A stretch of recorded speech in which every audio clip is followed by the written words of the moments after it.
মাঝে মাঝে মনের মধ্যে কিছু আমল করার ইচ্ছা আসে, আসে না? মনে হলো যে আচ্ছা একটু 10টা আয়াত পড়ি, মনে আসে না মাঝে মাঝে? এমন মনে হয় না?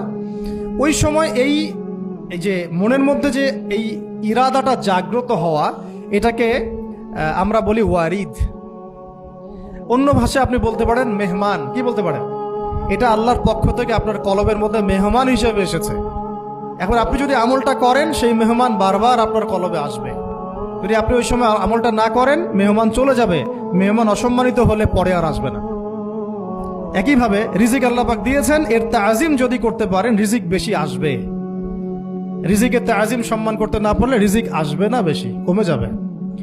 উসমান রাদিয়াল্লাহু আনহু সবচেয়ে ধনী ছিলেন না? কেন জানেন? কেন? এটা কি জানেন কেন ধনী ছিলেন?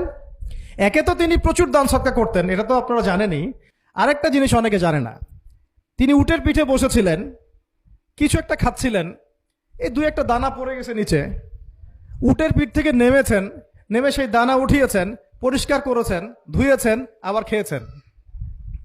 তার এই দুই চারটা দানার কোনো কিন্তু মানে পরোয়া না করলেও চলে, তার প্রচুর অর্থ সম্পদ আছে।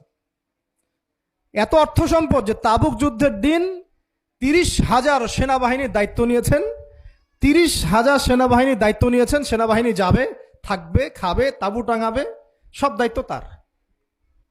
30,000 সেনাবাহিনীর দায়িত্ব নেওয়া কি চারটাখানি কথা?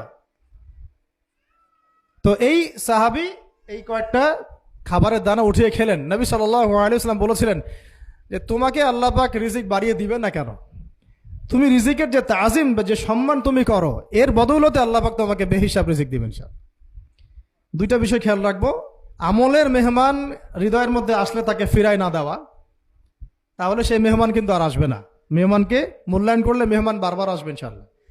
আর রিজিকের তাজিম না করলে রিজিক কিন্তু আপনার ঘরে বেশি বেশি আসবে না।